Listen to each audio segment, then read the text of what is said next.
Donc, on est à une séance extraordinaire, programme de quinquennat d'immobilisation, 2025, 26, 27, 28 et 29. Et comme je disais tantôt, j'ai besoin de l'adoption de l'ordre du jour. Quelqu'un qui me propose? Merci. Merci beaucoup. Présentation du programme quinquennal, M. Pilon, c'est à vous. Bien, merci, M. le maire. Il me fait plaisir de venir vous présenter le fruit du travail de plusieurs mois de toutes les équipes à la Ville. Donc, pour regarder l'ensemble des projets à long terme, quinquennal sur 5 ans. Dans le fond, ceux qui sont là au mois de décembre, on représente le budget pour l'année qui vient, fonctionnement, les opérations. Ça, c'est un budget d'investissement, donc sur 5 ans. C'est sûr que l'année 1, 2025, dans notre cas, est peut-être plus précise. Puis là, on s'éloigne, c'est des projets, c'est des visions qu'on a. Le PQI, c'est dynamique, si on veut.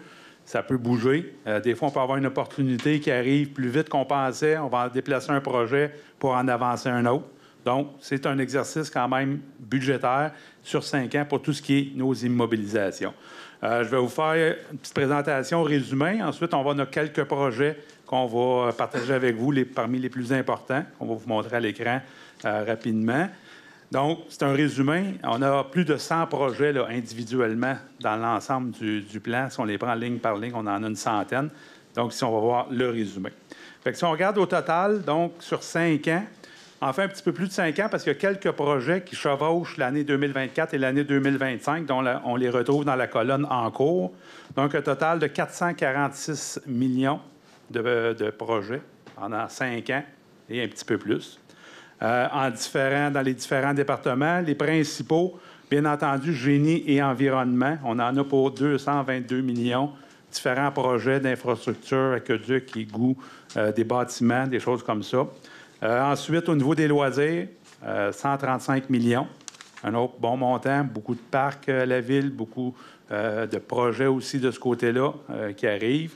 Et on retrouve ensuite, au niveau aménagement du territoire, l'agriculture, les eaux, quelques projets de ce côté-là aussi, surtout dans le côté du secteur de l'hôpital. Sécurité incendie, c'est principalement des acquisitions de véhicules. Il y a une année, on voit 2026, 2,3 millions, mais là, on a un véhicule plus important à acheter, une autopompe ou camion échelle. Même chose en 2029. Technologie de l'information géomatique, c'est des montants un petit peu plus modestes. Loisirs, j'en ai parlé. Et travaux publics, aussi 33,8 millions de dollars qui est prévu de ce côté-là. Oui, s'il vous plaît. Dans le fond, on prend le même montant, le même 446 millions, on le répartit plus selon le type d'immobilisation, donc les infrastructures. Fait que vous pouvez voir, c'est le principal montant, 315 millions en infrastructures. Ça inclut tout ce qui est rue, route, pavage, aqueduc, égouts, des travaux à l'usine d'épuration, filtration. Tout ça est inclus dans la catégorie infrastructure. Les édifices administratifs, des travaux qu'on va faire du côté de nos édifices, on en a pour 26,3 millions. Édifices communautaires et récréatifs, 92 millions. Il y a un gros montant là-dedans. Ça fait longtemps qu'on parle du centre aquatique. On a eu des mauvaises nouvelles récemment. On n'a pas de subvention pour l'instant. Le projet est toujours là, actuellement. On va voir ce qui va se passer dans l'avenir. Les élus vont pouvoir discuter de tout ça, mais il est quand même dans le plan. Pour l'instant, comme je vous dis, c'est un plan, c'est pas un go, c'est une vision. Donc, au niveau des véhicules, on prévoit près de 10 millions au cours des 5 prochaines années. Ameublement, équipement de bureau, c'est plus des petits montants. Machinerie, outillage et équipement divers, on en a un total de 3,2 millions. Peut-être vous vous demandez au niveau des édifices, on a un gros projet qui est en construction, le pôle municipal. On ne le retrouve pas dans ça parce que en grande partie, ça va être terminé en 2024, donc on n'en tient pas compte là, comme tel. Ce qu'on retrouve dans les années en cours, c'est des choses qui vont vraiment chevaucher. Le pôle va être plus sur la fin. Donc ça, on a vu tout l'aspect des dépenses sous 2 formes différentes. Comment on prévoit payer ça, ces dépenses-là? Donc, il y a différentes sources de financement. Des règlements d'emprunt, principalement. C'est ce qui fait 384 millions à peu près qui seraient payables en règlement d'emprunt. Là-dessus, il y en a 280 qui sont payables à l'ensemble, qui seraient payables à l'ensemble si tout ça se réalisait. Payables à une partie de la Ville, donc c'est des secteurs de la Ville qui seraient impactés par ces règlements d'emprunt-là, 103 millions. On a différentes subventions. Subvention au niveau du gouvernement du Québec, 22 millions. C'est différents programmes qu'on peut aller chercher pour nous aider à payer certaines de nos immobilisations. Fonds général, généralement, c'est des plus petits montants. C'est des dépenses qu'on va payer comptant, si on veut, annuellement. Fonds de parc et terrains de jeu. Donc, il y a certaines dépenses qui touchent les parcs, qui touchent les terrains de jeu. On a un fonds qui est environ à 2,7, 2,8 millions actuellement, qu'on peut se servir pour financer nos dépenses de ce côté-là. Donc, on voit qu'on en a pour environ 3,1 millions pour les 5 ans.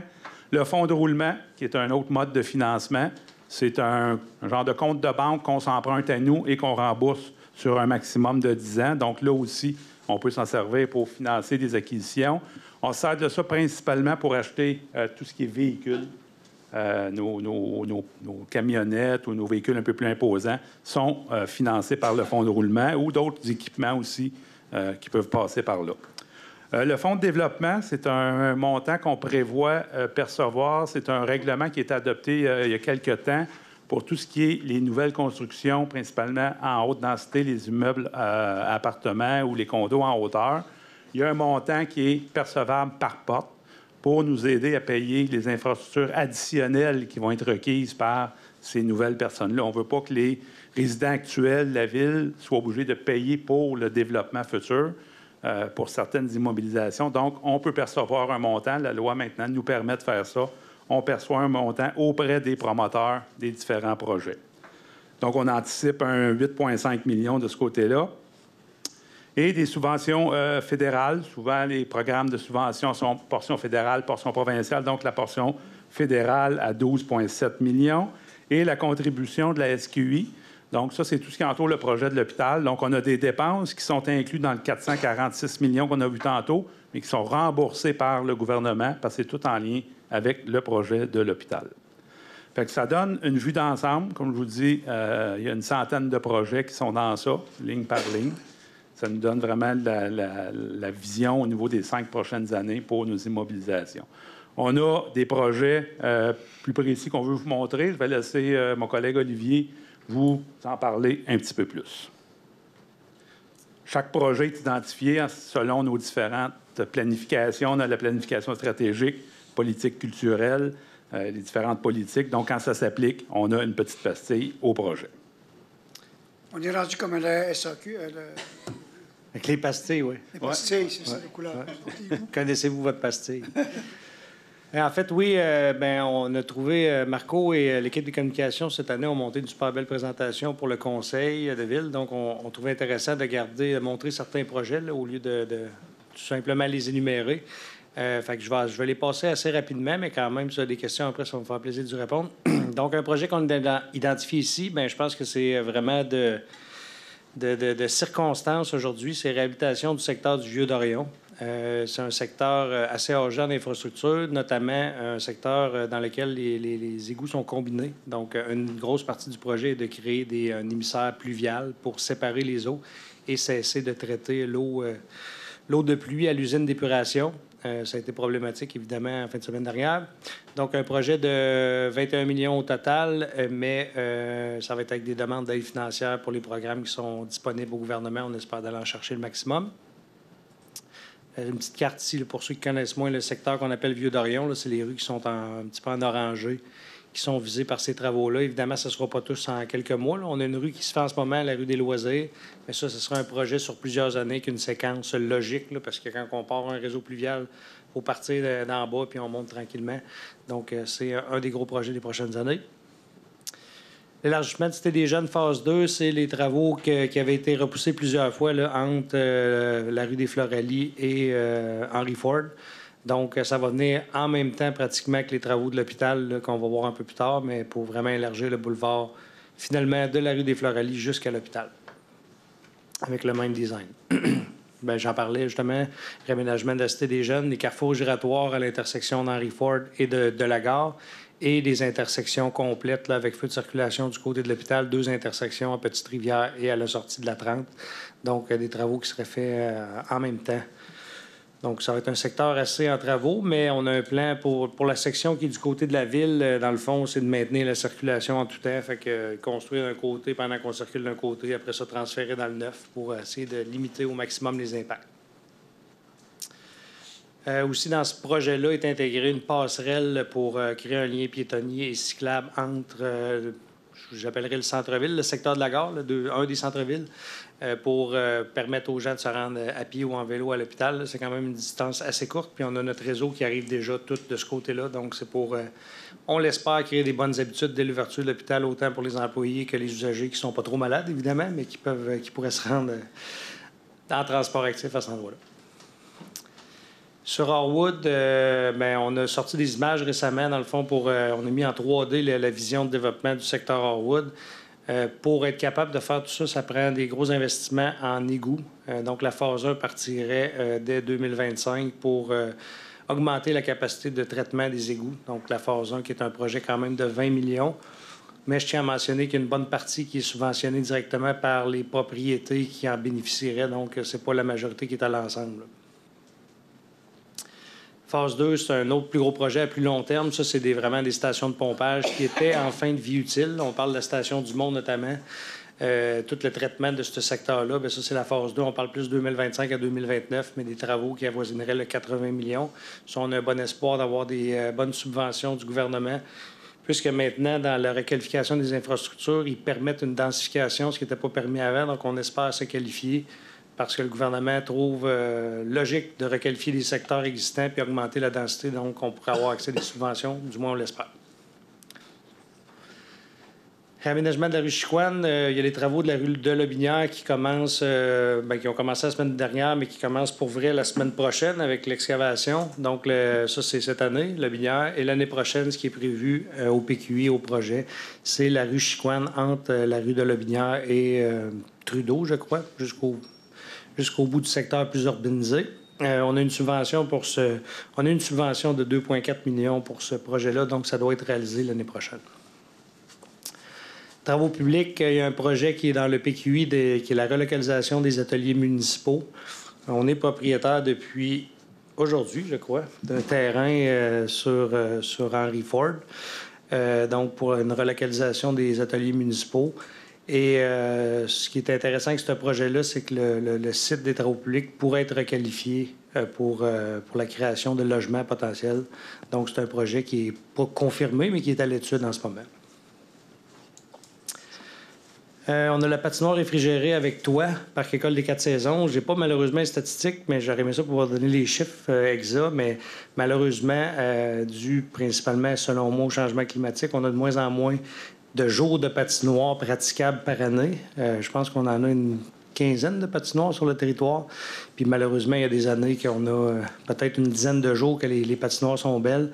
Donc, il y a une solution à ça qui est en projet, qui a été déjà éprouvée par plusieurs villes, d'avoir une patinoire réfrigérée et couverte pour vraiment pouvoir avoir une belle glace à l'année longue. Bien, pas à l'année longue, pardon. Plus longtemps, disons. À la saison longue. À la saison longue, merci. Ouais, ça ne marche pas en été. Mais remarquez que ce projet-là, ce ne serait pas seulement une patinoire, mais ça peut être utilisé à l'année pour du deck hockey, du basketball, même sous la toiture. Donc, c'est un plateau sportif qui est quand même utilisable à l'année longue. Ça, c'est une autre image, une image d'inspiration pour le parc, la prolongation du parc 4 saisons. Terrain de basketball sur la réserve d'eau.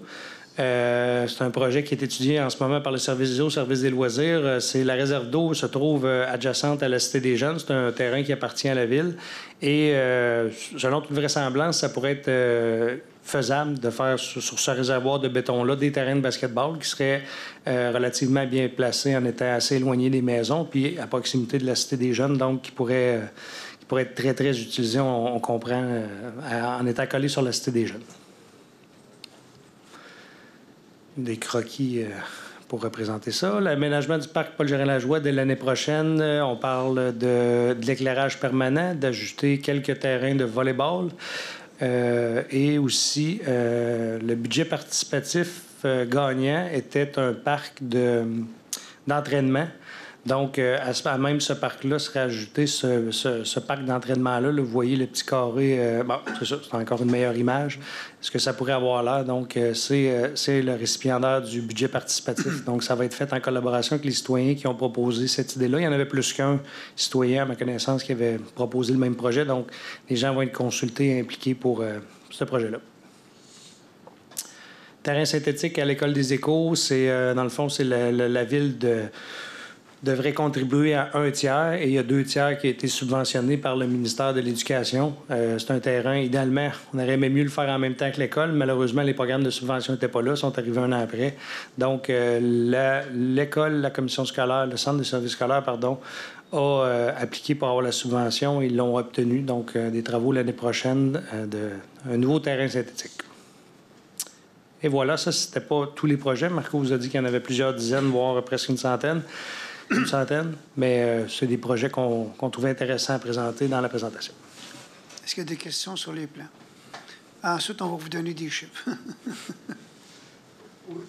Une toute petite question par rapport aux images que je vous ai présentées au début. Il y avait, on parlait de la section de Harwood. Et là, on voyait qu'une partie de... Oui, déjà. Puis, ces habitations-là, est-ce qu'ils sont déjà existantes ou c'est futur? Puis, mais il y a une partie qui sont existantes. Ceux qui sont dessinés, il y en a que c'est des projets qui sont déjà acceptés. On voit le 200-220 Harwood qui est en construction, qu'on a reproduit les plans. Finalement, il n'est pas encore construit, mais c'est... Puis, il y en a certains que c'est des images d'inspiration. Il y en a qui sont là. Ceux qui ne sont pas dessinés par-dessus sont existants. Mais plusieurs de ces logements-là seraient des logements projetés. D'accord. Merci. Bonjour. Bonsoir, Céline Chartier. Moi, sur ce dessin-là, si je ne me trompe pas, à droite, c'est l'autoroute 20 ou la voie de contournement? La voie de contournement, oui. La voie de contournement, est-ce qu'elle va exister un jour? Moi, j'y crois. Parce que, je m'excuse, mais elle était là dans mon temps. Puis ça commence à dater. C'est une vraie question? Est-ce que je peux répondre? Non? Ouais, je veux juste savoir si ça va être là éventuellement. Es-tu dans le PQI? Oui. Il y avait d'autres choses. Cet été, ma question, c'est... Présentement, on a une rue dans le Vieux-d'Orion. Vous êtes après faire l'aqueduc, l'égout, tout le... Mais ça fait déjà quelques mois que c'est commencé. Ben, non. Après l'école. Le loisir, ça fait pas... Parce qu'on peut juste le faire en on 2 est mois. rendu au mois d'août, là. Ça fait presque 2 mois, là, qu'on a fini l'école.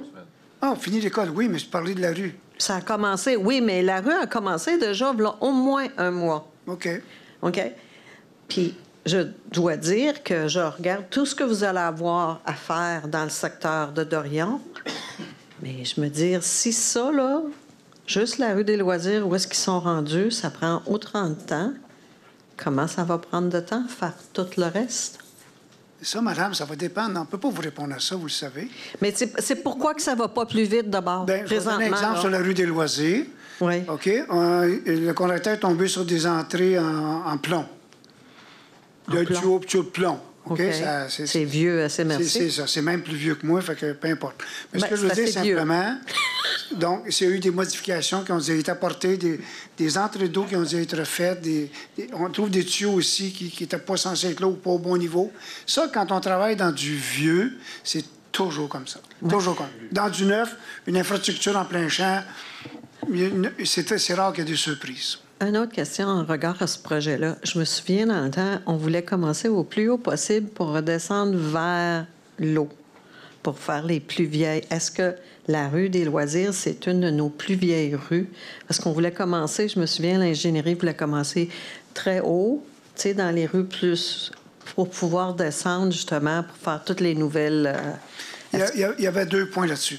Il y avait le point pour les infrastructures de base, c'est-à-dire l'asphalte, les bordures, ça, on allait avec un échéancier par rapport aux plus maganés puis les plus vieilles.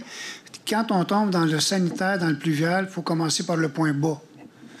on est tous conscients, on commence en bas, puis on s'en va en montant, parce que sans ça marche pas. Ça va tout. Donc, c'est pour ça que le loisir avait été choisi, à ce que je sache, M. Vanness, en grande partie. Là. Loisir, on avait... la raison pour laquelle il fallait la faire cette année, absolument, c'est qu'on avait la TEC qui était appliquée sur ce projet-là. Fait qu'il fallait qu'il soit complété maintenant pour avoir la subvention. La taxe de... L'essence, c'est la contribution. Les infrastructures, c'est ça. C'est une subvention qu'on a annuellement. Subvention qu'annuellement, toutes les villes ont ça par rapport à l'essence. Ah, OK, parce que je me souvenais du document, puis c'était pas dans le même ordre. Non. Bon, pour l'instant, c'est tout. Merci, madame. Donc, si... M. Parent, voulez-vous nous faire le point 3, s'il vous plaît, l'adoption du programme? Pardon? Oh, excusez, M. Moffett, je ne vous ai pas vu. Avec les lunettes, vous allez voir. Ah oui. Non, c'est M. qui est en avant. Merci, Jacques Moffett. Non, ces photos-là, plus après la présentation de M. Pilon, on peut-tu les avoir? Il me semble que c'est encourageant de voir ça, les projets qui s'en viennent dans la ville. Ils sont sur le site. Non, c'est top secret, ça. On va les mettre sur le site Internet suite à l'adoption. C'était le plan. Oui. Cette présentation-là va être sur le site Web demain matin. Oui. Demain matin, bon. Parfait. Je regarde dans nos fameuses subventions gouvernementales, parce qu'on voit le gouvernement qui a l'air à breaker tout ça, puis les municipalités prendront leurs responsabilités, puis ils paieront tout. Puis je regarde depuis à peu près 2027-2028, les fonds de développement, mais il y a des zéros peut-être que les programmes, on ne sait pas qu'est-ce qu'il va y avoir dans ces périodes-là. Là. Les subventions fédérales, avaient vraiment la même affaire. Les subventions de Québec aussi, on voit qu'ils décrochent un peu dans les subventions. Ouais. Tu penses qu'on s'attend prochainement que les subventions fédérales, provinciales, que... Pas sûr qu'on va en avoir, non, ça fait qu'on va monter un peu qu'est-ce qui va sortir de les nos villes, nous autres, on a un devoir, c'est d'être prêts. Parce que quand les programmes de subvention sortent, là, ils peuvent prendre 2 ans à se décider, puis ils nous donnent à peine un mois pour envoyer les papiers et tout. Donc, tout est prêt, les plans sont faits, les ingénieries sont faites.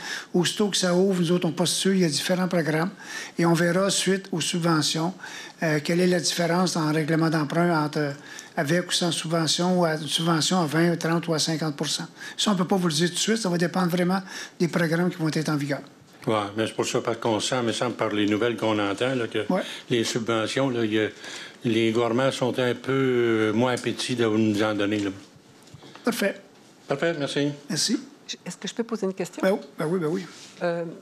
Monsieur Vanness, est-ce que on parle de séparer l'eau pluviale avec les égouts? Est-ce qu'on sait combien qu'il y a de maisons ou d'édifices dans la ville qui ont encore l'eau pluviale dans les égouts? J'ai pas le nombre de maisons, non. Il y a des quartiers. Le Vieux-d'Orient est un bon exemple. C'est les plus vieux quartiers, en fait. Je ne sais pas en quelle année exactement la ville a commencé à construire. Puis il y a un entre-deux aussi. À un moment donné, c'était un seul tuyau. Puis à un moment donné, c'était pour la rue et pour l'égout sanitaire, mais les drains des maisons vont quand même dans le sanitaire. Fait qu'on a des secteurs dans votre secteur qui sont un peu comme ça. C'est pas une si grande partie, je pense, parce qu'on est quand même une ville assez jeune, mais il y en a beaucoup de travaux à faire pour ça, pour séparer tout ça. Puis c'est sûr que ça va aider au traitement, la quantité d'eau qu'on traite à l'usine d'épuration. Et comment ça va s'organiser avec les propriétaires, ceux qui vont devoir les séparer ou comment ça va arriver? Oui, bien en fait, ça dépend. Il y en a qui peuvent le prendre, dans le fond, qui sont prêts, tu sais, que c'est déjà séparé dans la maison, puis que là, il reste juste à sortir un tuyau. Fait que c'est sûr qu'en amont, on veut rencontrer chaque propriétaire, inspecter chaque cour, puis c'est de le régler. En ce moment, les citoyens qui ne sont pas branchés sur le pluvial, mais qui refont leur drain français, ils ont une obligation de se brancher. La Ville subventionne l'entrée de service jusqu'à la ligne de propriété, mais les gens doivent, à la mise en... quand ils se mettent en conforme. Mais ça, c'est pour les rues qui ont un pluvial. Il y a des rues qui n'ont pas de pluvial, fait que pour l'instant, malheureusement, on continue dans la même roue puis c'est envoyé dans le sanitaire. Parfait, merci beaucoup. Merci. Oui, allez-y. J'aurais une question à ce sujet-là. Quand est-ce qu'il est prévu où ce que les eaux fluviales et les égouts soient séparés partout sur la ville? Est-ce qu'il y a un plan pour ça? On n'a pas d'échéancier. Dans le fond, on prend les plus grosses bouchées qu'on peut, là, puis on attendait d'avoir des bonnes subventions. Mais on n'a pas un plan directeur pour dire que dans 12 ans, ça va être fini. Ça dépend des gouvernements. Non. En partie. Oui, les subventions. En partie. Il n'y a plus rien qui se bâtit depuis, je vous dirais, 30 ans, sans que ce soit sanitaire et pluvial séparé. Au moins 30 ans. C'est pas plus que ça. Mais dans le vieux bâti, on y va avec ce qu'on peut. Au fur et à mesure qu'on va avancer les infrastructures dans les vieux secteurs, tout le monde va être conforme. OK. Donc, il n'y a pas de date de fin. Non, absolument pas. Merci. Monsieur Parent, pourriez-vous nous faire le point 3, s'il vous plaît? C'est l'adoption du règlement avec les chiffres. Là. Adoption du programme quinquennal, immobilisation 2025, 2026, 2027, 28 et 29. Alors, il est proposé que soit adopté le programme quinquennal d'immobilisation pour les années 25 à 29, totalisant un montant de 435 277 850 $ répartis comme suit. Je vais vous arrondir ça au million, là. En 2025, 76 millions. 2026, 94,5 millions. 2027, 93,8 millions. 2028, 111 millions. Et 2029, 59,8 millions. Merci. Appuyé par? Je l'appuie. Merci. Puis, une autre période de questions. Est-ce qu'il y a des gens qui ont des questions à propos du plan quinquennal?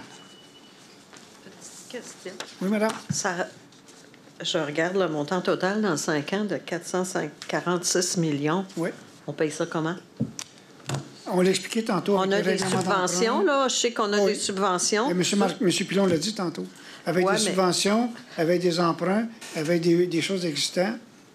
Puis ça peut représenter combien pour les citoyens? Aucune idée, madame. Pas tout de suite. On n'a pas les chiffres finaux. Non, mais tu sais, je veux dire, on a toujours habituellement une idée globale de ce que ça peut représenter. De toute façon, madame, vous le savez, c'est un plan quinquennal. Oui, oui. Ça se peut fort Il y a bien. chose qui se joue, exactement, ça, je le sais. exactement. Ça se peut très bien qu'on en fasse la moitié, le 3/4 en entier, puis l'année d'après, on reporte, on tasse parce que les subventions ne sont pas rentrées. Mais c'est une vision qu'on donne, que les professionnels donnent. Voici ce qui pourrait arriver dans les 5 prochaines années. Et tout dépendant des priorités que le Conseil va se donner. Vous avez vu qu'avec ce qui est arrivé là, présentement, là, avec bien, ça se peut qu'on tasse certaines choses et qu'on dise qu'on va plutôt aller vers X, Y, Z. OK. Mais c'est une idée et le financement va toujours être proportionnel à ce que les gens peuvent payer, ça, je vous le garantis. Si vous permettez, M. le maire, il ne faut pas oublier aussi que la ville est en croissance. En termes d'évaluation, à chaque année, ça monte de façon importante. Ça a un impact aussi. Oui, je suis d'accord. Mais je me souviens aussi que notre croissance, on est rendu réellement pratiquement au top de la croissance pour ce qui est du résidentiel. On n'a plus beaucoup d'espace résidentiel. Non, mais madame, on a... Regardez ce qui se lève présentement, c'est plus du bungalow, là. Ce sont des taux d'habitation à 80 puis 100 portes là, qui valent 10, 15, 20 millions. Fait qu'on on a encore un secteur complet à revitaliser, le secteur d'Orion. Oui. Et je peux garantir que d'ici quelques années, des centaines de millions vont arriver en investissement, mais aussi les taxes aussi vont être proportionnelles. Ouais. Et pour une ville, ça coûte beaucoup moins cher densifier un secteur comme Dorion que de repartir en plein champ puis faire des infrastructures pour 30 maisons, 20 maisons. Au même spot, on va avoir probablement l'équivalent de je ne sais pas combien de secteurs qui vont se faire là. Donc, c'est pas fini encore. Je vous dirais qu'il y en a encore pour une dizaine d'années, certainement, à avoir de la construction résidentielle différente. D'accord, merci. Merci, madame. Quelqu'un propose la levée? Oui. Merci, appuyez pas. Merci, on se revoit dans une... Non, je sais pas, je ne vois pas là. Ah, ben je vais aller chercher mes papiers, excusez-moi.